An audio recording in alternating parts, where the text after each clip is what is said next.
¿Cuáles son los hábitos modernos que más nos están mermando nuestro sistema digestivo? Los retos de 3, 4, 10 días ayunando, eso puede ser peligroso, pero hacer esa ventana de ayuno de 12, 14, 16 horas sería ideal en todas las personas. ¿Qué es más sano? ¿Una buena hamburguesa? ¿Una buena pizza? ¿El sushi, que es puro arroz? El capricho más sano es el que te guste a ti. El estrés agudo es lo mejor que nos puede pasar. El factor estresante agudo es el ejercicio, el sexo, el ayuno. Yo hago 1 hora de ejercicio al día y ya me tiro tumbado todo el día. Esto a medio plazo te va a pasar factura. Es decir, someterte a la luz del día, al sol, todos los días, un rato, es fundamental. ¿La carne roja es buena? Un alimento muy interesante, siempre y cuando no esté procesado. Tenemos que reducir el estrés, por supuesto, y tenemos que reducir el sedentarismo. ¿Cómo es importante tomar leche materna cuando acabamos de nacer? Es interesante, es el único alimento que la naturaleza ha diseñado para nosotros. Si no duermes, no vives ni bien ni vives.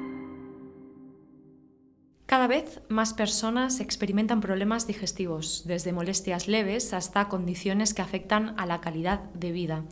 ¿Te has preguntado por qué esto sucede y cómo nuestros hábitos pueden influir en nuestro bienestar? Hoy vamos a explorar cómo el funcionamiento de nuestro organismo está profundamente conectado con lo que comemos y cuándo lo hacemos.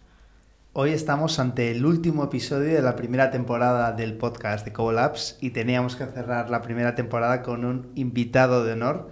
Tenemos aquí al doctor Álvaro Campillo, doctor europeo en Medicina y Cirugía, cirujano general y digestivo en el Hospital General Universitario J.M. Morales Meseguer de Murcia y profesor de la Facultad de Medicina de Murcia desde el año 2009. Con un máster en microbiota humana y cirugía hepatobiliopancreática, es un destacado experto en prevención y tratamiento nutricional del cáncer. Ha sido galardonado con numerosos premios y además forma parte, gracias a Dios, de nuestro equipo de expertos en Cobolabs. De hecho, es uno de los fundadores de la compañía y es un privilegio tenerte aquí siempre con nosotros, Álvaro. Bienvenido. Muchas gracias por invitarme. Ya ganas. Bienvenido. Es un episodio de categoría para poner el cierre. Ya con esto ya sabréis que hasta la vuelta de verano en septiembre no volveremos con la segunda temporada. Así que, bueno, trataremos temas muy interesantes para que podáis digerirlos durante todo el verano. Y bueno, me gustaría empezar hablando por el intestino, ¿no? El intestino es nuestro segundo cerebro, eso es lo que se dice cada vez más, pero me gustaría saber por qué. Explícanoslo, por favor. Bueno, en verdad, embriológicamente es el primero, porque empieza antes que el de arriba. Y luego, a nivel funcional, pues tienen mucha comunicación. Es como un matrimonio, que si se llevan mal, pues todo va a ser un desastre. Entonces, en el tubo digestivo, intestino en concreto, pero el tubo digestivo en general, pues ahí está el 70-80% del sistema inmune y además está la microbiota, las bacterias buenas y tal. Entonces, cuando se produce una alteración de la respuesta inflamatoria, es decir, una inflamación crónica, una respuesta del sistema inmune crónica, excesiva y que no tiene sentido, se produce también un desequilibrio en la microbiota, la disbiosis, y eso es el origen hoy día de todas las enfermedades crónicas. De enfermedad crónica, el hígado graso, la gota, la obesidad patológica, los problemas cardiometabólicos, incluso el cáncer. Entonces, es muy importante tenerlo sano. ¿Por qué hay tanto problema? Es decir, lo primero que tenemos de mirar siempre, seamos cardiólogos, nefrólogos, cirujanos, hay que ir al intestino. ¿Cómo está tu intestino? Hipócrates decía, todas las enfermedades empiezan en el intestino. No sé si todas, pero casi todas, seguro. ¿Qué porcentaje dirías, más o menos, jugándonosla? Pues bastante alto, bastante. Cerca del 90%, por ejemplo. De las enfermedades crónicas está ahí en relación con el intestino, el 90-80%. Por ejemplo, sabemos que 1 de cada 4 o 5 infartos hoy día tiene mucha relación con un intestino permeable que coges tóxicos por microplásticos, disruptores endocrinos, contaminación ambiental, que no la inhalas solo, sino que te la mete al intestino y empieza a romper todas esas barreras de protección que tenemos. Luego la farmacolización continua que hacemos, eso de dar prazoles a todo el mundo de forma crónica es un disparate. O sea, el estómago necesita su ácido. Cambia el hábito de vida, no le quites el ácido, es como quitarle los nutrientes que necesita el bonsái, por ejemplo, o una tierra. Nos hemos centrado mucho en dar fármacos para curar desequilibrios en vez de en abogar por la prevención y estilo de vida saludable, ¿no? Sí, Agarwal dice, llevamos 50 años haciendo sobre la supervivencia de las compañías farmacéuticas en cuanto a tal. Claro. Si los próximos 50 años son así, no vamos a avanzar nada en cáncer o en enfermedades crónicas. Y esto es lo que estamos haciendo. ¿Crees que están en auge las patologías digestivas o sea, estamos sobrediagnosticados? Bueno, están en auge y hay muchísimo. Y sobre diagnósticos sería si no hay sintomatología. La hipocondría siempre ha existido, pero cuando hay sintomatología hay que ver la causa. Eso de son los nervios. Bueno, hay un factor que ayuda, el estrés crónico es malísimo para todo, pero no podemos decirlo todo eso. Entonces, si hay síntomas, no es sobrediagnóstico. Otra cosa es que alguna patología en concreto pues, se diagnostique a la ligera, sin pruebas, como el síndrome de intestino irritable, por ejemplo, que cada vez está más desaparecido. Cada vez vemos que son cuestiones de disbiosis mayor o menor. Entonces, sobrediagnóstico como tal, no hay. Si hay síntomas, otra cosa es la hipocondría, como hemos dicho. Pero con síntomas, lo que pasa es que hay que ir a la causa. Es que muchas veces a nosotros nos llegan muchos pacientes, llevo 2 años con unos trastornos digestivos tremendos, me dijeron que era síndrome de intestino irritable, me dijeron que controlara un poco la alimentación, que no tuviera estrés. Y luego, eso no es nada, eso, aparte del síndrome de intestino irritable, tienes que hacer un montón de pruebas, cuando ninguna ha dado nada, dices, a lo mejor es... Y una de las que no se hace, por ejemplo, es ver cómo está tu microbiota, o cómo está tu permeabilidad intestinal, o cómo está tu respuesta del sistema inmune a nivel digestivo. Por tanto, el mayor experto, Pimentel, y su grupo, que tiene muchísimos artículos publicados sobre eso, libros y tal, lo establece muy bien, ¿no? O sea, hasta que no descartemos problemas de disbiosis, mayor o menor, no podemos decir esto. O sea, lo que tenemos es mucha más información, bueno, los profesionales tenéis mucha más información y eso hace que se estén diagnosticando más casos, ¿no? Efectivamente, claro. Y cuanto más tecnología tengamos para poder y esté más al alcance, veremos más cosas. Mira, era esto, era esta proteína o que hacía esto, o no tienen moco, que es una barrera protectora fundamental del intestino, vamos a restablecértelo. ¿Cómo? Con posbióticos, con ácido graso de cadena corta y alguna cosita más. Y con polifenol, el trarreperatol se ha visto que ayuda mucho a hacer que las células del intestino que producen el moco las activa para que produzcan moco, y es la primera capa protectora que tenemos. La innovación nos lleva a mejorar muchísimo en los medios que tenemos para revertir esos desequilibrios, pero los hábitos y el estilo de vida moderno también nos altera de una forma también muy, muy nueva, ¿no? ¿Cuáles son los hábitos modernos que más nos están mermando nuestro sistema digestivo? Comer a todas horas, eso desde pequeños ya lo están haciendo, y comer cosas ultraprocesadas y cosas que no tienen mucho sentido, no llevar un ritmo acorde con el día, o sea, rotura del ritmo circadiano, eso es de pequeños. Y luego ya cuando empezamos ya la adolescencia con los problemas típicos o la vida del trabajador inicial, el estrés crónico. Y luego desconectarnos de la naturaleza, la contaminación, pues nos ha hecho... Claro. Por ejemplo, hacer ejercicio es muy bueno, pero no lo hagas en el centro de Madrid o en el centro de Murcia, porque te están metiendo como una aspiradora toda la contaminación. Decías lo de comer a deshora y yo creo que vemos mucho, sobre todo en redes sociales, etcétera, pues gente que dice, es mejor comer poquito pero muchas veces al día, o no, es mejor tener las típicas 5 comidas que siempre han dicho. Para ti, como experto, ¿qué es lo mejor?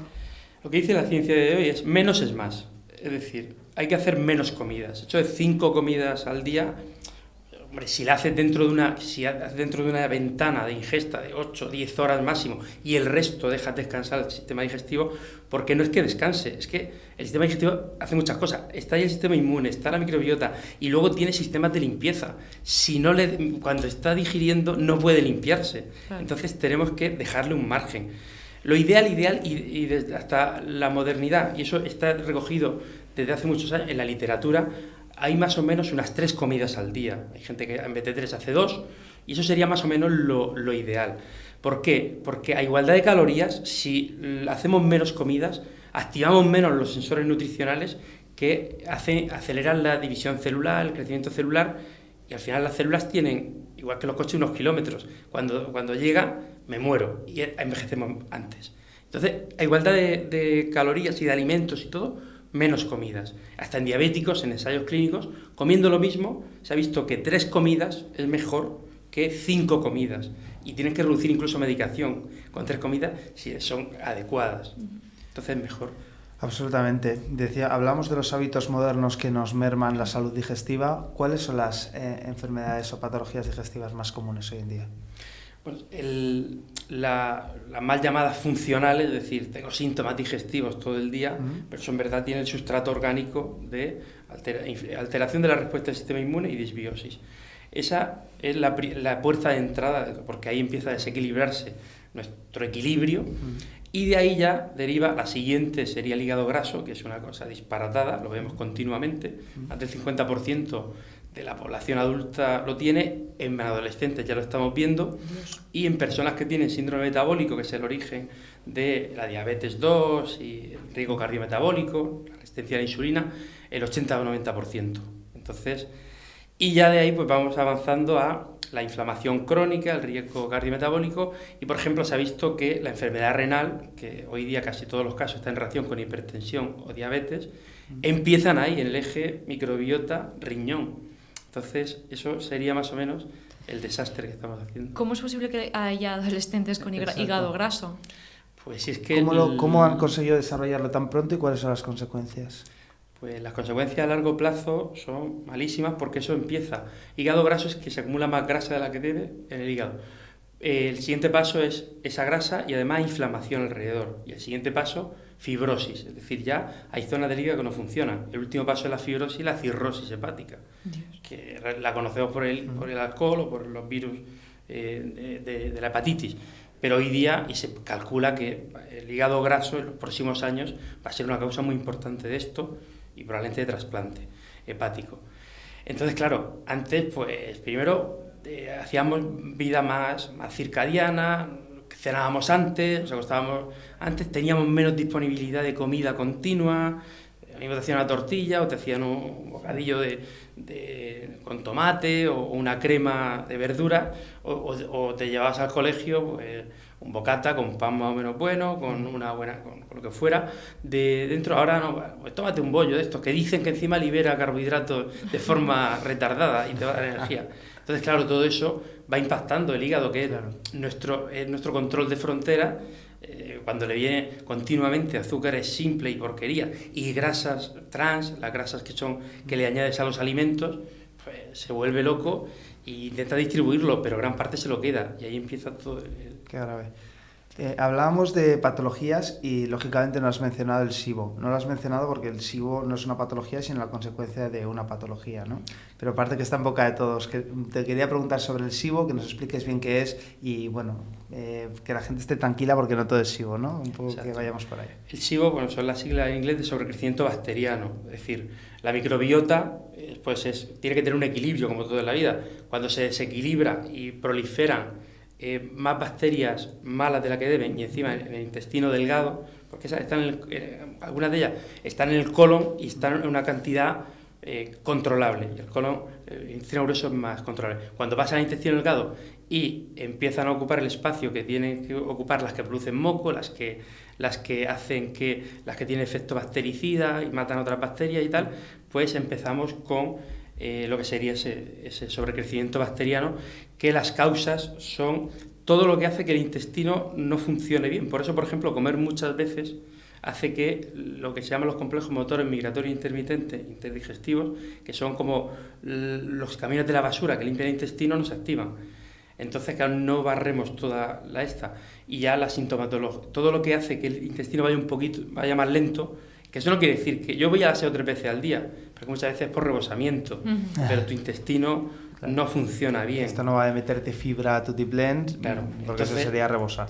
Entonces, una vez que tenemos esas bacterias, pues ya depende del tipo que haya, porque hay varios tipos y tal, pues te pueden dar la sintomatología. Si está más alto, pues será eructos, malestar. Si está en intestino medio, pues será distensión abdominal, digestiones pesadas, mala digestión. Y si están más bajos, pues diarreas y cosas de estas. Y luego ya a nivel sistémico, pues da sintomatología desde dolores de cabeza, mal descanso nocturno, inflamación crónica. Se han descrito a largo plazo, si no se diagnostica y se trata, incluso problemas cardiometabólicos.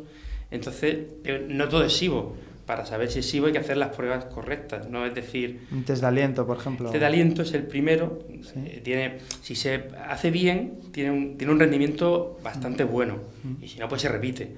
Pero la prueba, el gol estándar es coger una muestra de la secreción a nivel del intestino delgado y cultivarla y ver si salen las bacterias negativas en cantidad suficiente. Pero los test de aliento, con una buena clínica, o sea, una buena sospecha clínica, pues nos ayudan bastante. Sí. Y a mí me gustaría hablar, hemos hablado de patologías, me gustaría hablar de intolerancias. Lo mismo, siempre han existido, entiendo, pero ahora se habla más porque se diagnostican con mayor frecuencia. ¿Esto es así o realmente ahora hay más intolerancias porque comemos peor y por lo tanto estamos desarrollando más? Comer peor hace que haya más, pero que son reversibles si comes bien. Por ejemplo, la histaminosis, que es cuando tomas alimentos más ricos en histamina, por ejemplo, pues los mariscos que no estén muy frescos o que se hagan a la brasa, a la plancha, liberan mucha histamina, o las carnes a la brasa, toda la brasa libera más, por ejemplo, o con altas cocciones. Si tenemos las bacterias adecuadas, esa histamina, hay un par de enzimas, pero en el tubo digestivo hay una, la DAO, que la controla bien. Si las bacterias están mal, la rompen y ya no la tenemos, y produce el 90% aproximadamente de estos problemas de la histamina son reversibles, no son crónicos, o sea, no son genéticos, no es porque no tenga yo la herramienta que me hace que no la pueda metabolizar. Y luego con la lactosa y la fructosa, que son las siguientes más habituales, o bien puede ser que no sea una intolerancia como tal, sino que tomamos mucha cantidad añadida en alimentos que no deberían, y va sin la protección de fibra que debe llevar, por ejemplo la fruta y tal, y eso pues hace que son sustancias osmóticas, reclutan agua al intestino, y entonces claro, pues van más sueltos, te hinchan más, pero eso no sería una intolerancia como tal. De hecho, yo quería preguntarte, porque la intolerancia a la fructosa creo que no es tan conocida. Hay mucha gente que cuando dices que la tienes es como, ¿en serio? Y recuerdo un día hablando contigo que me dijiste, bueno, es que igual no es una intolerancia como tal. Entonces, ¿pasa lo mismo con la lactosa o en el caso de la fructosa solo es intolerancia cuando es hereditaria y el resto es que estamos comiendo mal? No, pasa similar. De hecho, se calcula que el 30-40% de la intolerancia a lactosa y fructosa, o a una de las dos o a las dos, es por un problema de disbiosis, en concreto del SIBO. Cuando revertimos el SIBO, desaparece. Por eso, si tienes síntomas digestivos y está indicado un test de aliento, lo más rentable es primero hacer el de descartar SIBO y luego las intolerancias, porque si no, estás sobrediagnosticando falsamente las intolerancias que no son como tal. Exacto, y además me consta, por un tema pues evidente, por conocimiento personal, que mucha gente da falsos negativos que se cogen como si fuera un positivo, aunque tu prueba haya dado negativa, porque sí que has tenido pues esos síntomas, ¿no? Imagínate que te da como una especie de corte de digestión, pues esos dolores, sudores fríos que acabas pues casi perdiendo el conocimiento, y luego los vómitos y demás. Entonces ahí estamos, a lo mejor, o sea, hay mucha gente, es posible que haya mucha gente mal diagnosticada de intolerancias. Claro, más o menos. Absolutamente. Si no hacemos más o menos el protocolo pero lo primero que digo, te pido una fructosa, una lactosa, pero hay que primero lo otro, y luego si seguimos, bueno, primero hay que ver si en el diario nutricional hay suficiente fructosa, lactosa, porque como hacer la prueba de la celiaquía, y yo no tomo gluten nunca. O sea que Claro. Entonces la historia clínica es muy importante. ¿Existe la intolerancia al gluten o solo existe la celiaquía? No, existe también intolerancia al gluten. Y son completamente distintos. Sí, y alergia también. O sea que esa ya es Bueno. muy poco frecuente, pero puede generar mucha anafilaxis. Lo que está claro es que estamos construyendo un sistema digestivo cada vez más vulnerable y que sufre más ante distintos alimentos más inflamatorios, ¿no? Y bueno, esto puede hacer que seamos intolerantes y pensemos que es un problema de intolerancia en vez de debilidad del sistema inmunológico o de patologías. Hemos hablado del test de aliento, que es una de las pruebas a nivel digestivo más conocidas, pero hay otra que es la zonulina en heces, y eso se relaciona mucho también con la relación del riesgo cardiovascular o de infarto y permeabilidad intestinal y sistema digestivo. Me gustaría preguntarte un poco por eso, cuéntale a la gente un poco la relación que hay entre sistema digestivo y corazón, y bueno, pruebas que pueden hacer y quién debería hacérsela. Sí, cuando queremos ver El primer principio de la salud, de las hallmarks de la salud, de las marcas de la salud, es mantener la compartimentalización. Es decir, que un órgano tenga su control de fronteras y que pase lo que él quiere y por donde tiene que pasar. Es como si vamos al aeropuerto y nos metemos por donde nos da la gana. Eso sería romper la compartimentalización. Entonces, ese es el primer principio. Luego está el control de estrés, la respuesta de estrés y el equilibrio interno, la homeostasis, que van jugando. Tengo que romper la homeostasis con factores estresantes para volver a equilibrarla todos los días. Pero si tengo rota la compartimentalización, ya los otros dos no funcionan, porque tengo una respuesta de estrés crónica. Entra todo y no lo controlo. Entonces, la primera barrera que tenemos pues es la permeabilidad intestinal adecuada. Cuando está rota se llama hiperpermeabilidad. Es decir, pasa todo por donde no tiene que pasar, no tiene el filtro del hígado y de ahí pasa la grasa del intestino, que se llama mesenterio, y ahí están vasos, que ahí hay sistema inmune. También hay sistema vascular, nervioso, pero ahí hay vasos que van a circulación sistémica y ya a todo el cuerpo. Entonces la batalla empieza primero en la luz intestinal, luego si pasa mucho donde no debe, empieza ya en la parte de dentro y va al mesenterio. Esa grasa, que es un órgano que lleva mucha grasa, pero es un órgano endocrino, lo primero que produce es inflamación ahí. Si esto lo cronificamos, van a ir pasando sustancias tóxicas, bacterias, microplásticos, disruptores endocrinos, tóxicos, a circulación sistémica y la batalla pues se va a ir a las siguientes comisarías y tal, y por la calle a la piel, a los órganos importantes. Entonces, por eso decimos que la enfermedad empieza en el intestino y por eso el problema cardiometabólico empieza ahí, con la hiperpermeabilidad. Tenemos pruebas desde hace muchos años para saber si hay hiperpermeabilidad o no. La clásica es la lactulosa manitol. Damos 2 moléculas marcadas radiactivamente y luego vemos la que no tiene que llegar a orina. Si llega, pues es que ha pasado por donde no tenía que pasar. Hay un boquete, digamos, y pasa. Y llega sangre y al final la orina. Y la otra, pues, tiene que llegar en cantidad adecuada si pasa por los sitios.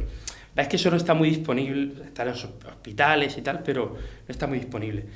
Desde hace unos años se vio que una de las proteínas que mantiene esas uniones de las células cerradas para que no haya hiperpermeabilidad se llama zonulina, porque está en la zona esta de las uniones estrechas.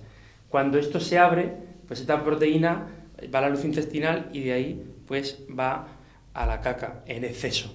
Entonces una zonulina es una prueba que está validada y tiene menos años, pero la verdad que es muy disponible y económicamente no es muy cara y nos permite una primera aproximación. Coges una muestra de heces, mides la zonulina, si está por encima de 100 nanogramos por gramo de heces, tienes una hiperpermeabilidad bestial. De ahí para arriba, pero si tienes 80 también vas camino de ello. Claro, pero esta es la prueba de heces que tiene 3 resultados, que estás hay mal, bien o algo que es indeterminado. Depende del laboratorio. Por encima de 100 ¿Qué pasa que cuando esa prueba, porque yo conozco a muchas personas que se la han hecho, es indeterminada? ¿Te la tienes que volver a repetir? Hay que repetirla. Hay que repetirla. O sea, si tienes síntomas. O añadir otras pruebas. Ahí es a lo que iba yo. Como experto, y ya no hablo de intolerancias ni de patologías, entre comillas, leves, ¿qué es cuando nos tiene que saltar a nosotros la alerta? ¿Cuál es el síntoma? ¿Con qué síntomas? Son muy difusos, pero bueno, un síntoma es digestiones pesadas y que la caca pues, no sea más o menos rítmica y que no tenga la consistencia adecuada. O sea, muy dura, que tenga que estar ahí como si no hubiera mañana para echarla, o que sea muy líquida, eso debe hacer pensar que estamos empezando a malvar. Que te pasa de vez en cuando, todo el mundo te vas de fiesta un día, lo que sea, no pasa nada. En verano es más frecuente, pero si eso se va instaurando, se va cronificando, debemos de rechequear nuestros hábitos y, si no mejora, pues consultar. ¿Cuál es el perfil de edad y género o sexo que más riesgo tiene de tener un infarto por ese exceso de permeabilidad? A partir de los 50, 60 años, más o menos está igual en hombres y en mujeres. La mujer tiene más protección con los estrógenos, claro. Pero si no se ha cuidado, a partir de los 10 años más o menos de caída estrogénica, pues el riesgo... De hecho, el estudio que hay publicado en España, el Daríos, que coge todo eso, a partir de los 65 el riesgo es similar, más del 50% de las personas con esa edad. Entonces muchas veces vamos solo al foco, le dio esto, pero Y sí, y tenemos muy buena sanidad urgente de poner, de desobstruir las arterias del corazón, de hacer o trombolíticos o cosas de estas, pero nos quedamos ahí. No fume, no coma grasas, tal. Vamos al intestino, que eso es lo que, cuando lo sellamos, cerramos la puerta de entrada a todo esto. Hablando de ayuno, yo por ejemplo lo practico por la mañana, hago de 16 horas, termino de cenar a las 10 y vuelvo a comer a las 2 más o menos. ¿Es mejor hacer ayuno diurno o nocturno? Y bueno, ¿a ti te parece interesante? Hombre, bueno, hacerlo ya da gusto, aparte que yo lo llamo ayuno invisible, la gente, no, es que adelantar las cenas, ya solo eso ya mejora muchísimo. Y lo mejor es empezar así con gente que nunca lo ha hecho y que poco a poco ir ampliándolo un poquito. Tampoco hay que ir a la locura de ahora los retos de 3, 4, 10 días ayunando, porque eso puede ser peligroso por problemas hidroelectrolíticos, pero hacer esa ventana de ayuno de 10, bueno, de 12 para adelante, 12, 14, 16 horas, sería ideal en todas las personas. Se ha publicado hace menos de un mes un artículo sobre los mitos del ayuno y se demuestra que ni produce trastornos de la conducta alimentaria, con todos los estudios que hay publicados, ni produce alteración hormonal en la mujer, ni problema del ciclo y todas estas cosas. Entonces, hacerlo es bueno. ¿Qué es mejor? Pues lo ideal sería pues adelantar las cenas, pero bueno, si alguien llega tarde a casa y no puede hacerlo por la noche, pues que cumpla entre el sueño, ayuno invisible, adelantar la cena, el sueño 8 horas y tal. El problema que tiene si cenan muy tarde es que el pico de insulina, mayor o menor, pues siempre producimos insulina cuando comemos, interfiere con el pico de melatonina, entonces el descanso nocturno va a ser peor. Entonces lo ideal, por eso sería prioritario. También es verdad que en España los horarios pues no ayudan. No favorecen. Llegar a las 8:30, a las 9 de tu casa es un poco... Claro, o sea que si quieres empezar a dormir mejor, todo pasa por que adelantes la cena también mucho, ¿no? Además de que vas a reparar mejor tus tejidos, tus centrales energéticas van a trabajar mucho mejor y realmente van a dedicarse a la recuperación y no a la menos digestión. Reflujo, menos ronquidos, las parejas lo dicen. No, desde que hacemos esto, ya es una medida súper... En vez de cenar a las 10 de la noche y luego antes de acostarte un resopón, no, cena a las 8:30, 9. Y más la gente que ya está jubilada, que sí que puede hacerlo, dice, la verdad que ronca mucho menos, ¿no? Yo quería hablar, antes decías al principio del episodio, hablabas de lo malo que es el estrés, ¿no? Entonces, lo cierto es que cualquier persona que podamos conocer siempre dice, no, tengo una temporada, tengo unos picos de estrés, estoy nerviosa y tengo mucho dolor de estómago. De hecho, hay muchas gastritis crónicas nerviosas diagnosticadas. ¿Qué impacto tiene realmente este estrés, esta ansiedad en nuestra salud digestiva y en nuestro intestino? El estrés agudo es lo mejor que nos puede pasar. Un factor estresante agudo es el ejercicio, el sexo, el ayuno, los fitoquímicos que tomamos con la alimentación o con la suplementación, el frío, ahora que está muy de moda todo esto, o el calor, someterte al calor un rato y tal, todo eso o el sol, son factores estresantes agudos muy interesantes. El estrés crónico, eso nos hace más fuerte, pero el estrés crónico es el que nos mata. El estrés crónico es pues la respuesta de estrés capitaneada por el cortisol, cuando secreción continua, porque por la tarde-noche ya tiene que bajar y estar bajito hasta que empieza a subir a la madrugada para las 6 de la mañana estar a tope. Entonces el cortisol elevado crónicamente, el estrés, que es la traducción, digamos, popular del estrés crónico, tiene efecto a nivel digestivo, nos para el tránsito digestivo, porque si tienes que huir de alguien o pelearte, pues estar haciendo la digestión o espera que voy a hacer caca, pues no parece muy fisiológico, ¿no? Entonces tenemos que eso a nivel digestivo, pero es que a nivel del resto de órganos altera toda la secreción hormonal y a nivel de la piel se carga el colágeno, por ejemplo, destruye colágeno a lo bestia, aumenta la resistencia a la insulina y luego a nivel muscular es catabólico muscular, rompe músculo. ¿Por qué? Para producir glucosa que se necesita en la respuesta de estrés. Y a nivel del tejido graso es anabólico, anabólico, es decir, que almacena grasa y encima en sitios donde no debe. O sea, tiene todo lo peor. Y además, en la vida moderna, porque antes cuando tenías estrés era agudo generalmente, huías de alguien o tal, o salía, o un barranco, gritabas. Hoy día, pues lo que hacemos es, en vez de... Porque el estrés, si tú quieres vivir bien y mucho y a gusto, tienes que transferir el estrés. Tienes que transferirlo. Vete al gimnasio, grita, no se lo transfieras a gente que no se lo merece. No llegue a tu casa y la montes. Por ejemplo, los primates, los monos de la escala superior viven más que los de la escala inferior. Esto lo descubrió Sapolsky, que es el máximo experto en estrés, porque cuando se pelean dos, el que pierde la pelea va a uno de la escala inferior y pega una paliza, le transfiere el estrés. Claro. Entonces, y no sabe a quién se la va a pegar. Entonces, cuando se pelean dos, están todos los mindundis, digamos, a quién le... Entonces, el estrés hay que transferirlo. Por ejemplo, yo me llevo bien con los jefes y tal, pero a veces cuando vienen y te echan una bronca porque que no te la merece, yo les decía antes, digo, ¿qué? ¿Has tenido alguna pelea con alguno de la escala superior y me lo quieres transferir a mí, no? Entonces, bueno, se ríe tal y así, pues mira, pues lo transfieren, ¿no? Hay que hablar. Las mujeres viven más y mejor que el hombre porque hablan más. Hablar transfiere mucho el estrés. Me encanta que digas eso. O escribir. A los pacientes que se nos complican, a veces se lo digo, lo veo ahí, consulta con psiquiatrías, vale, pero tienes que hablar. Mira, yo cuando pasemos por la planta, pues tú nos dices, soy unos cabrones, tal, no, me habéis hecho esto. Cuando vengan amigos tuyos, familiares, pues tú se lo dices. Es que esto tal, te va a ayudar a la recuperación, está demostradísimo. Entonces, al margen que estamos haciendo todo lo que podamos, no nos gusta fastidiar a la gente, pero que tú también, que a nosotros nos molesta que tú nos eches la bronca dentro de un respeto, pero eso te va a ayudar a acelerar la recuperación. Has hablado de algo que me ha gustado muchísimo, que has dicho factores estresores agudos. ¿Cuáles dirías que son los 5 más importantes o principales o que más nos ayudarían en este caso? Los 5, el primero, que tiene efecto a nivel de reloj central, sería luz-oscuridad, es decir, someterte a la luz del día, al sol, todos los días, un rato, es fundamental. Es lo que nos equilibra, es un factor estresante. Los factores estresantes es todo lo que rompe el equilibrio interno, rompe la homeostasis. Es decir, tenemos un equilibrio interno que nuestra temperatura es en esto, nuestro pH, nuestro electrolito, eso se llama homeostasis. Cuando se rompe esa homeostasis, eso lo ha hecho un factor estresante.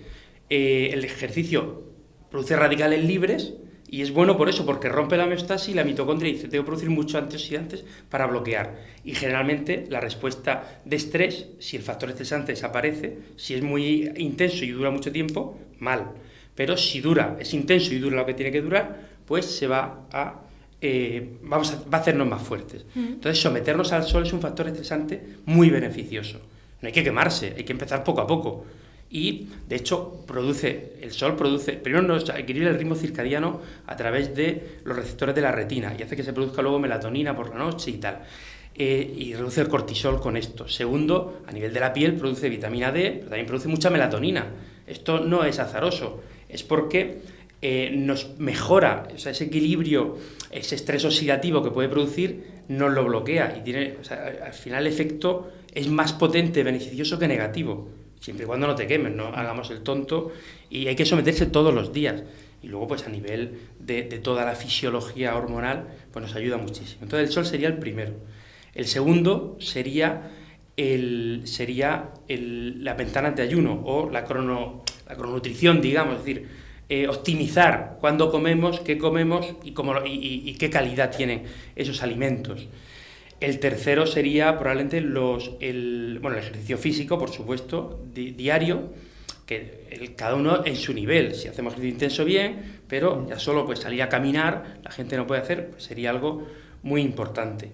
El cuarto sería el someternos a estresores externos, por ejemplo, pues frutas de temporada, verduras abundantes, fitoquímicos en general, sustancias, alimentos fermentados que también llevan bacterias buenas y posbióticos y prebióticos. Y el quinto, las relaciones sociales, porque parece una tontería, pero hablar en público, y hablar en público siempre que, aunque estés con amigos, pues esa interacción es un factor estresante pues muy beneficioso. Y luego ya pues una ducha fría de vez en cuando, o no tener temperatura, por ejemplo ahora el aire acondicionado altísimo en las casas, mal, a lo mejor hay que ponerlo algo, pero también un poquito de tiempo enfréntate al calor, y en invierno enfréntate al frío, claro, para equilibrar. Claro. Nos hemos acomodado demasiado hasta el punto de que ya no podemos pasar ni frío ni calor, siempre tenemos que estar ahí, y eso también afecta al sistema inmunitario. Nos rompe la termorregulación que tienen que tener los órganos. Claro. Hablabas de los probióticos como uno de los factores importantes. ¿Cómo influyen los probióticos, las bacterias probióticas, en nuestra salud intestinal? Decimos que en el intestino está el sistema inmune y por otro lado las bacterias. Pero las bacterias tienen, por un lado, aparte de las funciones que hacen específicas, que ahora las comento, forman parte del sistema inmune también, lo que se llaman las barreras inespecíficas. La respuesta inespecífica del sistema inmune, que nadie le hace ni caso, y más después de esto de la COVID, que solo se hablaba de linfocitos y de inmunoglobulinas y tal, y de anticuerpos, pero las barreras específicas son eso, no tener heridas en la piel, que las mucosas estén íntegras, y son las barreras físicas, que es eso, las barreras químicas, que es que la secreción digestiva, que la saliva sea correcta, que en el estómago haya ácido gástrico, que en el intestino delgado haya secreción pancreática y biliar. Eso es la barrera. Y la barrera, la física, la química y la biológica, que son la microbiota, son las que, si yo ocupo espacio, si yo estoy en mi casa, no vienen los ocupas. Pues eso es la respuesta inespecífica de la microbiota en el sistema inmune. Y es muy importante. Por eso, tratamientos de antibióticos, comer a deshoras y destruirla, hace que haya hueco y ahí solo hay un malo, pero de pronto pues prolifera y ocupa más espacio. Eso sería la parte inespecífica, invisible, que nadie le hace ni caso, pero es muy importante. Y la otra parte, la específica suya, es la de producción de ácidos grasos de cadena corta, que son los que tienen, por un lado, modulan la respuesta del sistema inmune, le dicen, no te alteres mucho, porque la respuesta exagerada del sistema inmune nos mata también, ¿no? Le dice, no te alteres mucho, vamos a hacer las cosas bien. Por otro lado, hace que las células que producen moco, las de Globet y tal, le dice, oye, produce más moco. Por otro lado, le dan alimento a las bacterias, a las células del intestino. Y destruyen, también hace que las células que producen antimicrobianos los produzcan en más cantidad, y otra cosa muy importante es que hace que las células del intestino que producen los péptidos saciantes, como el GLP, el péptido similar al glucagón, esto que se pincha a todo el mundo, sí, se produce en el intestino. Si tenemos una buena microbiota, no necesitamos pincharnos estas cosas para tal. Entonces, son todo maravillas. Si además de eso tomamos fitoquímicos de forma habitual, los polifenoles son los que más, se ha demostrado que todo esto lo potencian y además también destruyen bacterias malas de forma muy importante. ¿Los probióticos estarían más indicados para personas que sufren diarrea o para personas que sufren estreñimiento? Pueden estar indicados para los dos sin problema. Habría que ver las características por ver si incidimos en uno o en otro más, pero siempre que si una persona, la regla número 1 es, si pienso que esta persona tiene que tener probióticos, hay que asociarle siempre prebiótico, que es de lo que se alimenta, la antigua fibra, y posbiótico, que es lo que producen esas bacterias y tienen los efectos positivos. Aquí la fama se la llevan las bacterias probióticas, pero si no producen posbióticos, no sirven, solo sirven para el impedimento estérico de espacio, para proteger. Pero lo que tiene, en verdad, el potencial son los posbióticos. De hecho, cada vez se investiga más. Es decir, dar solo probióticos, mal. Entonces habría que dar pro, posbióticos y ya, para hacer el póker de ases, al menos un polifenol. Resveratrol, quercetina, curcumina, melatonina, porque se ha visto que potencian el efecto de esto. Es decir, si solo damos probióticos, lo estamos haciendo a día de hoy, vamos a decir mal, pero no del todo bien. Insuficiente. Hablaba Andrea de si estreñimiento o diarrea. Yo te pregunto, ¿y una persona que está bien? O sea, yo por ejemplo me siento fenomenal, pero uno de mis mecanismos para mantenerme bien de peso y bien a nivel digestivo es hacer ayuno intermitente, no como nada hasta las 2, y lo primero que hago nada más despertarme son tomarme 2 cápsulas de probiótico que has formulado tú, con ese prebiótico, con ese probiótico y con ese posbiótico, el único en Europa que tiene esto, y lo tenemos aquí en Cobo, y me sienta fenomenal y no tengo ninguna necesidad, me siento bien. ¿Tú lo recomendarías también para gente que quiere básicamente un mantenimiento, igual de tener una cena más copiosa de verano la noche anterior? ¿Lo recomiendas también para nivel regulador y mantenimiento? Sí, en la naturaleza existen 4 grupos de sustancias que son buenas, antiinflamatorias, antioxidantes. Del grupo 1, todo el mundo lo conoce, vitaminas, minerales, que también se ha añadido el omega 3, el ácido lipoico y la N-acetilcisteína, entre otros. El grupo 2 son los polifenoles, los fitoquímicos de la naturaleza. El grupo 3 son las bacterias, los alimentos fermentados que llevan bacterias probióticas, y el grupo 4 son los prebióticos y los posbióticos. Entonces, hoy día es muy difícil conseguir solo con la alimentación una alimentación muy variada que cumpla con esos 4. Podemos tener a lo mejor muchas vitaminas y minerales, pero alimentos fermentados, alimentos del grupo 4, preprobióticos, son menos frecuentes. Entonces, de vez en cuando, hacer algún tipo de suplementación, que puede ser suplementación invisible, oye, me voy a hacer fermentados, ¿no? Las kombuchas que están de moda, el kéfir, todo esto, pues hay muchas recetas de eso, ¿vale? Y luego la suplementación consciente, pues de vez en cuando voy a añadir alguno del grupo 2, polifenoles, y del grupo 4, que son los pre- y postbióticos. Con eso vamos a mejorar. De hecho, todos estamos, hasta la adolescencia, si hemos hecho las cosas bien, y ya nos están haciendo bien, por desgracia en general, por el estilo de vida, nuestros padres, incluso nosotros, pues sí que tenemos la oportunidad de tener una microbiota muy estable, y ahí hay menos riesgo. Pero si lo hemos hecho mal en la adolescencia, o durante la infancia nos han dado muchos antibióticos, no hemos tenido la suerte de tomar leche materna, o hemos tenido muchas infecciones, no hemos estado en contacto con la naturaleza, porque eso de ir al barro y de hacer el cafre y de los críos relacionarse, ya no está. Todo eso también nos inmunizaba y nos metía bacterias buenas y tal. Entonces, cuanto menos hacemos de eso, más riesgo hay que se desequilibre contra agresiones. El verano es el ejemplo típico donde se ocurre. Y luego en deportistas que no llevan una buena planificación de recuperación, de buen descanso, que comen a todas horas y tal, están fuertes, es lo que se llama estar fit, estar en forma, fit, pero están unhealthy, es decir, están insanos. Y vienen a veces con hígado graso o con problemas digestivos, son muy frecuentes. Ahí también pues sería una oportunidad de, aparte de rechequearle los 7 tóxicos de la longevidad, que uno de ellos es el estrés crónico, la cronodisrupción, etc., pues habría que ver cómo está su intestino. Hablabas de la importancia de la leche materna. ¿Cómo es en realidad importante tomar leche materna cuando acabamos de nacer? No hay que demonizar, porque hay muchas mujeres que por la razón que sea, pues no. Quitando eso, si tienen la oportunidad, es interesante, es el único alimento que la naturaleza ha diseñado para nosotros. Esto no quiere decir que, Dios, si no lo...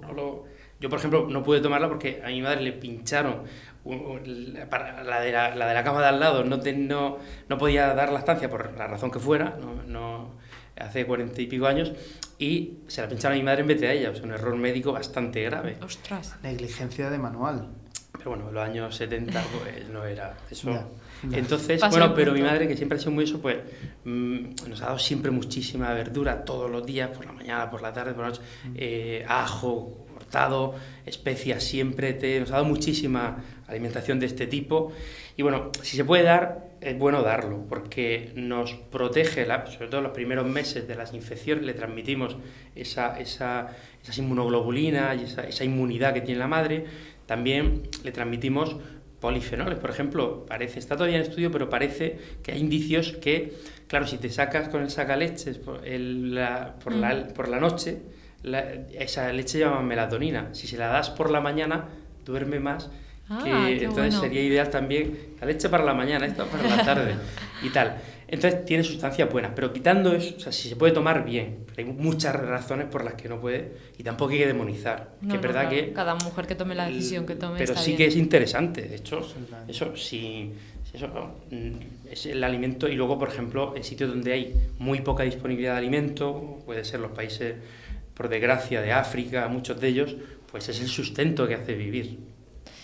Yo quería cambiar un poco de tercio, ¿no? Y hablar de crononutrición. Te hemos escuchado decir muchas veces que un alimento tiene siempre más calorías, pero que en función de la hora a la que lo consumimos tiene una distinta repercusión a nivel del metabolismo. ¿Por qué ocurre esto? ¿Y qué es esto que dices tú? ¿Qué es exactamente? Explícalo para que se entienda. Hay un error cuando la gente piensa que una caloría es una caloría. Las mismas calorías, si fuéramos una chimenea, sí, a igualdad de temperatura exterior, yo meto tanta capacidad calórica y me va a dar tanto calor. Pero nosotros tenemos hormonas, tenemos neurotransmisores, tenemos un mejor o peor descanso nocturno, tenemos esos días malos, tenemos estrés asociado. Todo eso nos altera el perfil de miles de moléculas. ¿Hacemos ejercicio o no? Depende, porque eso también se ha visto que el mejor medicamento es el ejercicio físico, bueno, y el ayuno también. Tenemos muchas cosas. Entonces, los órganos tienen no funcionan 24 horas. Cada órgano, oye, yo trabajo por la mañana. El páncreas, a nivel de insulina, le gusta trabajar por la mañana hasta el principio de la tarde. Si le haces que trabaje como un funcionario, si le haces que vaya por la tarde, va a ir cabreado. Entonces, pues esto es igual, ¿no? Tú coges y si tú tomas alimentos y cantidad grande cuando los órganos digestivos están fuera de servicio, hombre, te lo van a hacer, pero no te lo van a hacer igual. Y hay muchísimas publicaciones sobre eso, hasta el punto que incide incluso en el gasto calórico, lo que se llama la termogénesis. La energía que quemamos, no por el ejercicio, simplemente por el mantenimiento de las funciones o tal, el NEAT, que se habla tanto, se ha visto que si las mismas calorías, mismos alimentos, si los tomamos fundamentalmente por la mañana y hasta el principio de la tarde, tienes más gasto energético en el día, haciendo igual que si los tomamos fundamentalmente por la noche. Hay estudios publicados desde hace muchos años, pero muy visuales, con los alimentos, si empiezan así, y sube así el gasto. Los alimentos, si empiezan así, el gasto empieza a bajar. Entonces, eso es una cosa importante. Un día no pasa nada, pero repetirlo continuamente, o sea, pues es el origen de eso Halber, que es el padre de la cronobiología, lo demostró en el primer ensayo clínico que hubo, hoy hay miles, en Minnesota, con estudiantes, un antes-después, y descubrió que mismos alimentos, vale, fue en lo mismo en las mismas personas, con lo cual la variación intrapersonal entre las personas la cambiamos, la quitamos, ese factor de confusión. Los que hacían estas técnicas cronobiológicas mejoraban, equilibraban su composición corporal, reducían su riesgo cardiometabólico, y luego cuando hacían un periodo de lavado, vamos a repetirlo, y los que lo hacían por la noche, lo hacías por la noche y lo empeorabas. ¿Y cuál es la repercusión metabólica a largo plazo a la que pueden estar sometidos estas personas que cenan tarde, que se alimentan de alimentos pues, que no pueden ser buenos o que los toman muy tarde? Pues esto, todo lo que hemos comentado. Se produce la melatonina, por ejemplo, que nos protege mucho por la noche, es un antioxidante importantísimo. Hay receptores de melatonina en todos los tejidos del cuerpo, hasta en la placenta. De hecho, es muy bueno que haya alimentos precursores de melatonina en la alimentación de la mujer que quiere ser madre, incluso del que va a aportar el esperma, unos meses antes, y buen ejercicio y tal, porque ayuda a la concepción, reduce el riesgo de abortos, etc. Entonces, ya si cenamos tarde, la melatonina esa no la tenemos. Y se desequilibra el ritmo circadiano, porque cuando la melatonina está baja y las hormonas de estrés están altas cuando no debe, pues rompemos todo. Y ese es el inicio de, poquito a poco, todos los días, la gotita, pues el origen de las enfermedades crónicas. A uno, si tiene una susceptibilidad individual más para hígado graso, o para gota, o para infarto cerebral, o para diabetes, o problemas de retinopatía, etcétera. Hablabas de la melatonina. ¿Qué papel exactamente juega el sueño en la crononutrición? ¿Es el que regula los ritmos circadianos y eso nos ayuda a esa mejor absorción de nutrientes y a encontrarnos mejor? O sea, ¿cómo funciona exactamente? ¿Cómo está relacionado? Bueno, si nos morimos antes de no dormir que de no beber agua incluso. O sea, que hay que dormir todos los días y hacer posible a las mismas horas, no muy tarde, sin elementos distorsionadores.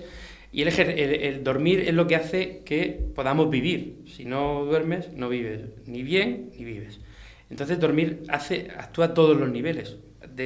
Es el momento donde no hay digestión, supuestamente, no hay el sistema inmune puede estar en sus cosas, no tiene que estar pendiente si me raspo con esto, si hay un agresor, y entonces se reequilibra todo. Todas las experiencias negativas o positivas que hemos tenido los procesamos a nivel cerebral y se obtienen los recuerdos buenos o se depura y volvemos a rechequear. Es todos los días tenemos que hacer ese rechequeo.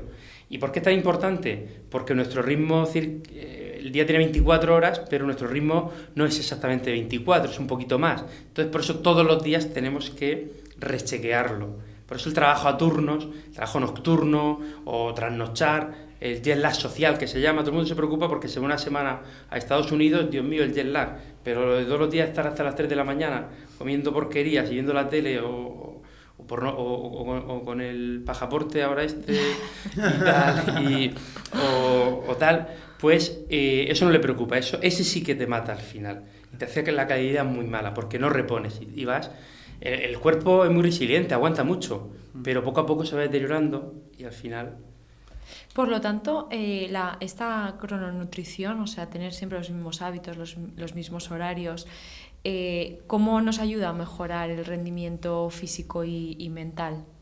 En todo, de hecho, por ejemplo, una pequeña siesta de 15-20 minutos, Edison, que tuvo un montón de patentes y tal, él hacía microsiestas y cuando tú no estás focalizado en una tarea, por eso el ejercicio es, en esta parte, por ejemplo, de mejorar la creatividad o de mejorar la parte estresante, funciona más o menos similar. Cuando tú estás enfocado en una tarea, tienes muy poquitas neuronas que están a tope, como si vas, la pegas, ¿no? Todo el desierto de Nevada está oscuro y de pronto allí, pues un montón de luz, ¿no?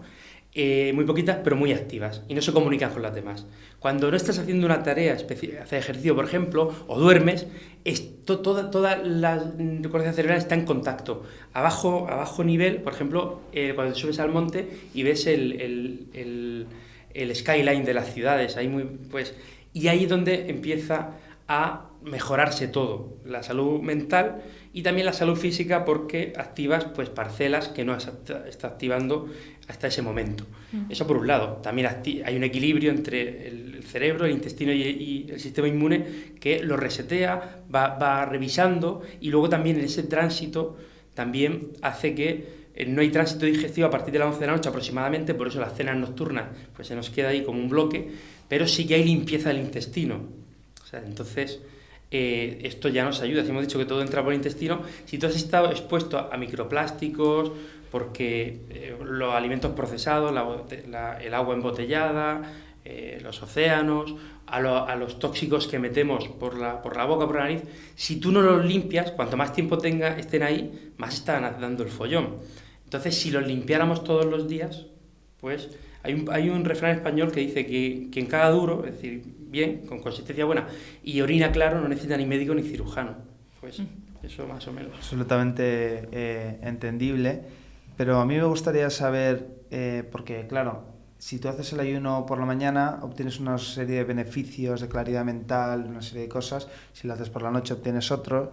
¿Existe una recomendación general a nivel de crononutrición sobre cuándo debemos comer cada persona? ¿O cada persona, en función de su edad, género, tal, le vendría mejor en un momento determinado? Hay unos principios generales, que es, aunque depende del cronotipo, pues a lo mejor puede retardar un poquito más la cena, pero tampoco sería, no, como soy cronotipo búho y el pico de melatonina lo tengo hasta la 1 de la mañana, voy a comer hasta las 11 de la noche.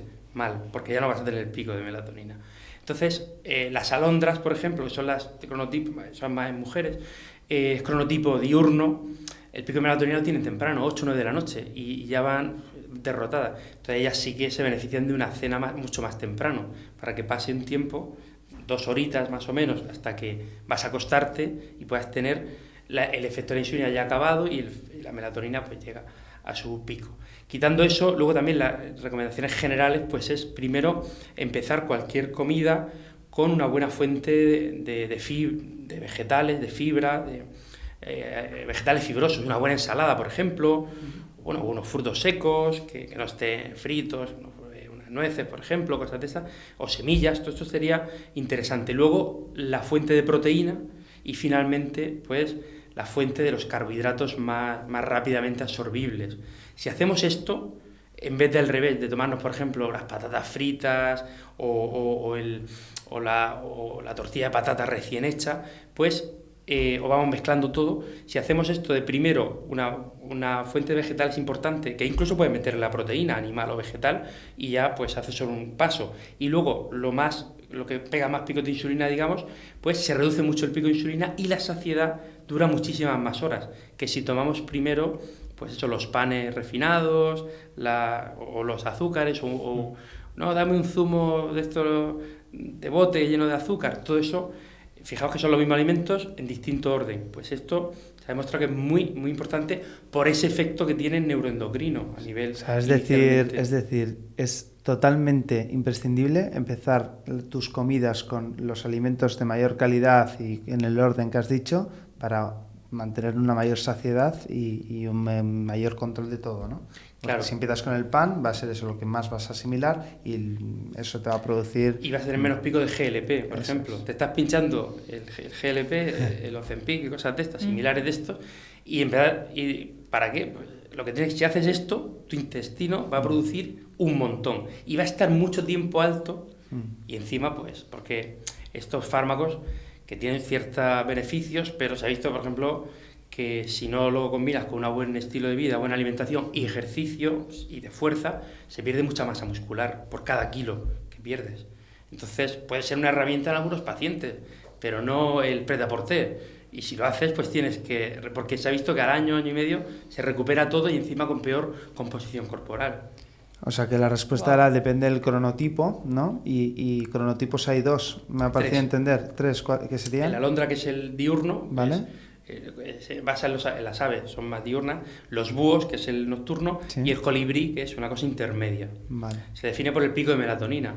Si es rápido, o sea, si es pronto, alondra; si es tardío, búho; y si es entre uno y otro, colibrí. Y luego están los extremos: la alondra extrema, que a las 7 de la tarde ya no puede, pero se levanta a las 5 de la mañana, y el búho extremo, que se acuesta a las 3 o 4 de la mañana. Súper noctámbulo. Eso es otra cosa importante. Por ejemplo, la melatonina nos ayuda mucho a mantener la glucemia estable en esas 8 o 9 horas que no vamos a comer, para que no haya picos de hipoglucemia y estemos bien. Por eso, tomar las cenas tardío, vas a tener menos pico de melatonina, pero la que tienes va a hacer efecto más hiperglucemiante, es decir, va a subir más el azúcar, la glucosa en la sangre, y mal. Y si eres diabético, tienes prescripción, peor. Y el búho, por ejemplo, el búho extremo, que tiene el pico de melatonina tardío, si luego se tiene que levantar muy temprano para trabajar, el desayuno temprano no es su mejor comida, es la peor, porque tiene la melatonina todavía alta, mete y va a tener un pico de glucemia mayor del que debe. La hora a la que tomamos la melatonina es muy importante. Me explico. Si yo necesito melatonina para dormir, ¿debo de tomármela cada noche, por ejemplo, a las 11 de la noche, que sería mi hora de ir a la cama? ¿Y qué pasa esos días, viernes, sábado, que te acuestas más tarde? ¿Me la podría tomar a las 2, a las 3 de la mañana o no me serviría de nada? Yo siempre tengo esa duda. Depende de las formulaciones. Pero sí, la melatonina rápida, de absorción rápida, que es la que antiguamente se pensaba que no era la más efectiva, ahora sí que parece que es la más interesante, y luego pues que lleve otros componentes que mantengan esa inducción del sueño y lo prolonguen, el mantenimiento. Media horita antes no hay un problema. Cuando vayas a dormir, pues si te la tomas muy temprano, te va a dar, y si te la tomas justo cuando te vas a la cama, pues a lo mejor no vas a tener, no va a ir tan rápido. Media horita antes no hay problema.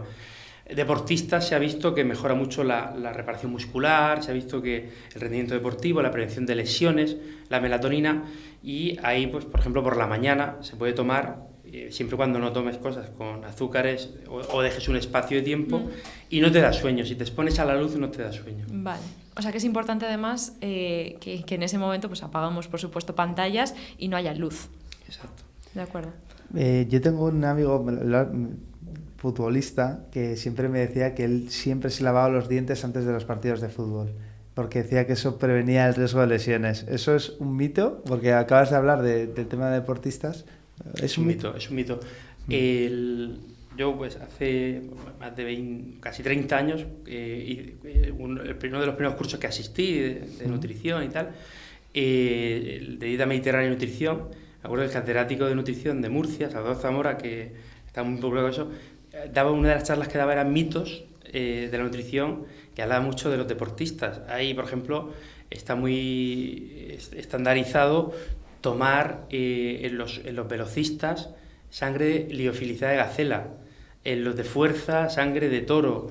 Y él estuvo como asesor nutricional en la Olimpiada de Barcelona 92 y nos contaba un montón de cosas. Eso es un mito. Pero bueno, el efecto placebo tampoco, usado bien, no pasa nada. O sea, una cosa es que hacer una cosa que te va a dañar y la hagas. No, si no te daña, el efecto placebo sería peor.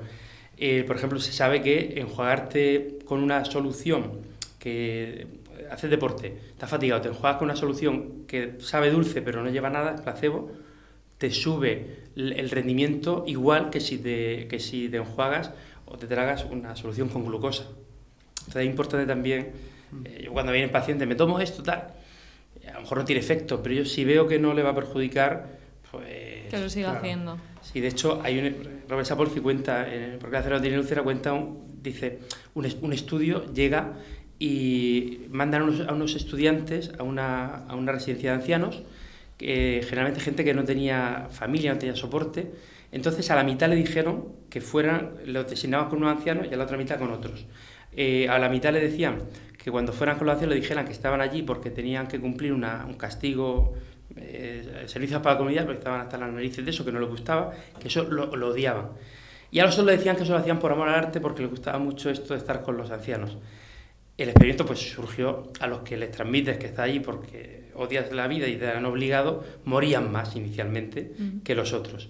Pero lo que no se dieron, pero a un estudiante el último día del grupo de yo estoy aquí porque amo soy filántropo y tal, hablando con otro, dijo, menos mal que acaba ya la mierda esta, tal, y un anciano lo oyó y se lo dijo a todo el grupo y de pronto hubo un pico de mortalidad bestial por esa decepción, por ese efecto nocebo. Wow. Muy impresionante y me lleva, bueno, también me gustaría ya pasar al último bloque de la conversación, el penúltimo, que es el bloque de alimentación. Yo quería preguntarte directamente al doctor Campillo, ¿cuáles son tus 5 alimentos imprescindibles para tener una buena salud digestiva? Pues, bueno, el primero, vegetales, especias. Especias sería el top. Todos los días me tomo el café con bastantes especias. Con cúrcuma, con cayena, con pimienta negra, con jengibre, con nuez moscada, con comino negro y creo que no me olvido ninguno. ¿Todo eso en el café? Todo eso en el café. El primero de la mañana, luego ya me tomo algún café ya para disfrutarlo más y tal. Sí. Las especias son fundamentales. ¿Y se absorben bien? Hay una parte que sí y otra que no, pero bueno, la parte que no se absorbe tiene efecto a nivel de donde empieza todo. Tiene efecto positivo para nuestras bacterias digestivas, nuestro sistema inmune y tal. Entonces, las especias es fundamental. Las semillas también, bien vehiculizadas, sería algo importante. Vegetales fibrosos, abundantes y diarios. Por ejemplo, a mí el que más me gusta es las setas. Yo soy un enamorado de las setas. De hecho, vamos, mato por ellas. Y las de cultivo bien, pero lo ideal cuando hay temporada de seta hay que aprovechar, claro, y hacer de forma habitual. Y luego pues una fuente de proteínas, podemos mezclar vegetal o animal, o si es vegano, pues una proteína vegetal que es muy buena. Y luego aceite de oliva, grasa saludable, el aceite de oliva o los frutos secos, o combinación de ellos, sería más o menos el top. Con eso vives muy bien. ¿Y lo contrario? ¿Cuáles prohibirías sí o sí? Pues lo primero habría que prohibir todo lo que lleve grasas trans, porque eso es lo que más rápido destroza la barrera intestinal, y cuando encima ya han destrozado la barrera intestinal y pasan a la mitocondria, la rompen también.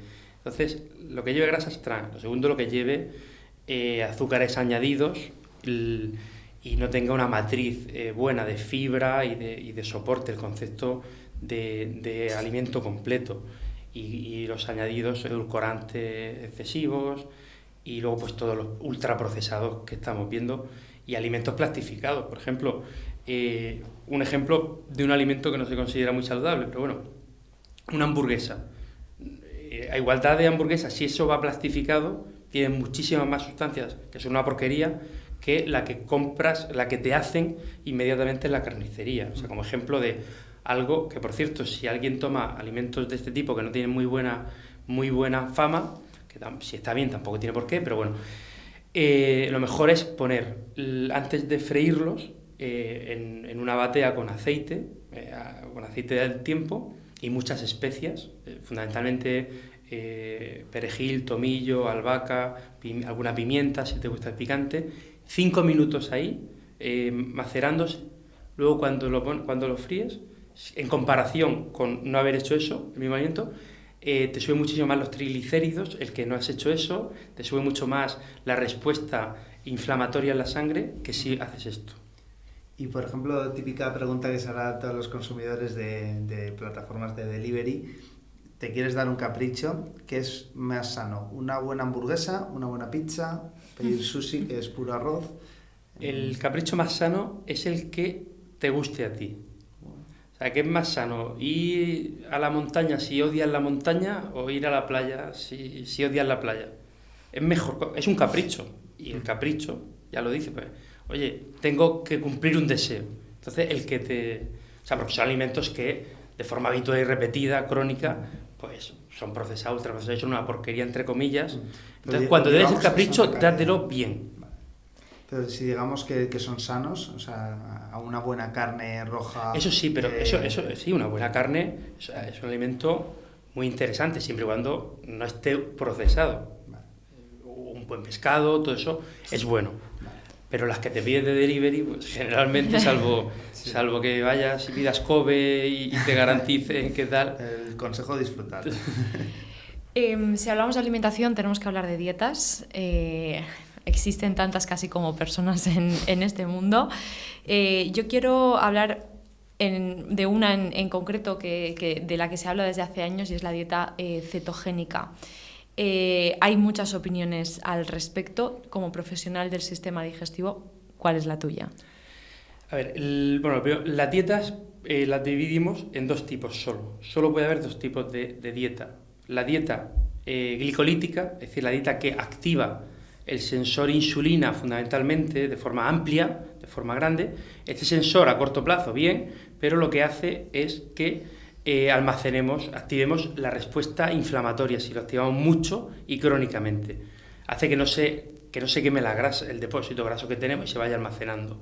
Y luego están las dietas lipolíticas, que son las dietas que activan el sensor AMPK, que es el mismo que activamos con el ayuno, con el deporte o con otras actividades que hacen que la célula crea que no tiene energía inmediata.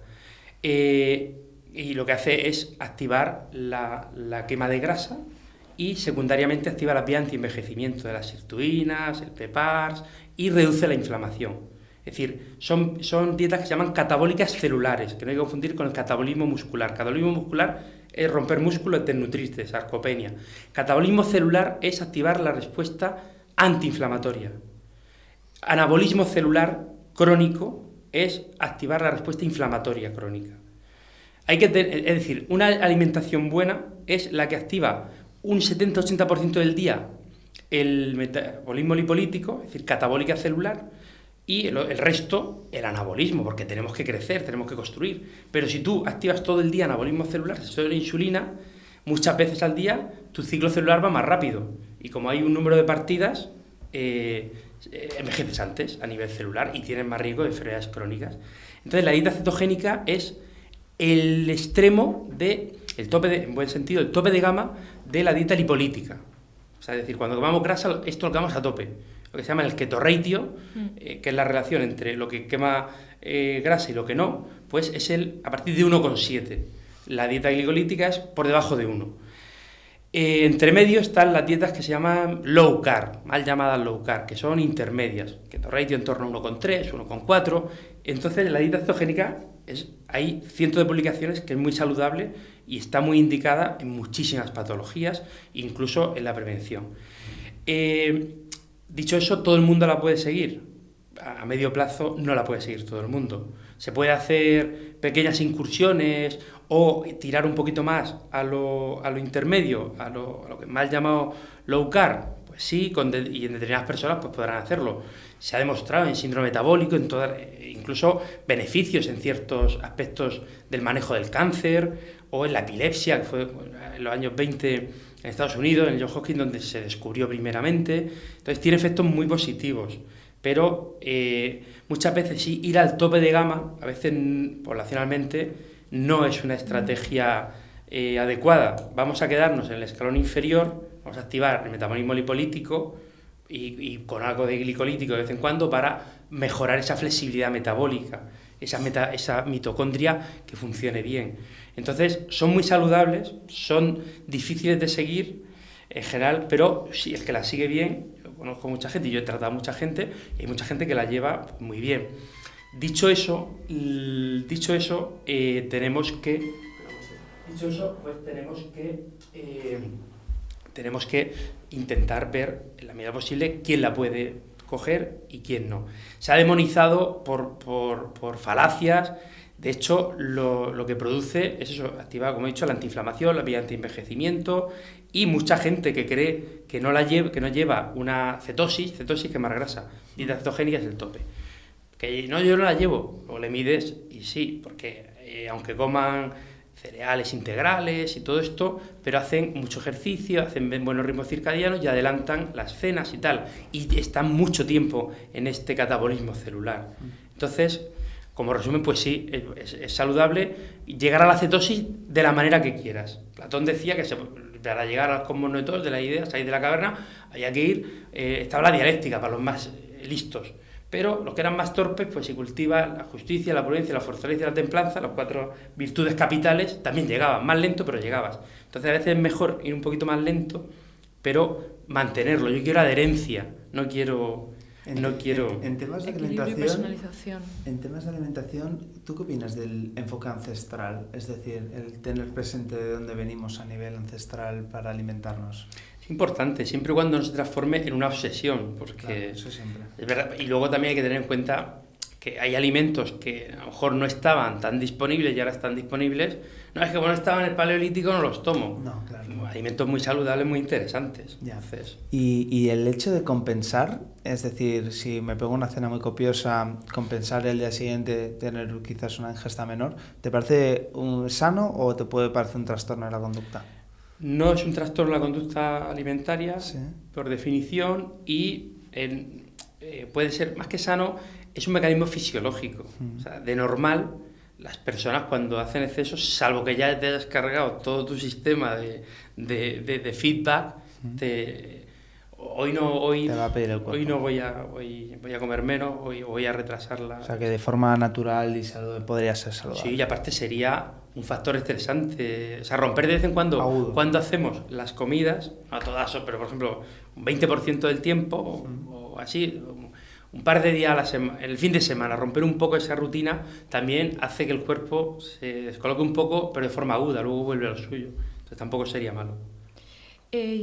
Yo quería hablar de materia prima. ¿Cómo influye la calidad de los alimentos en nuestra salud digestiva? Es decir, a la hora de elegir, voy a poner un ejemplo, un jamón de York, 90% o 60%, ¿cuál es la diferencia en realidad y cómo eso influye a nuestra salud digestiva? Influye mucho. Hay que intentar ir al alimento más natural. Es decir, si esto yo lo tuviera que cultivar o que cazar o que sea y tal, ¿qué llevaría? Pues eso, llevaría algo de grasa, mucha proteína y muy poquita cosa.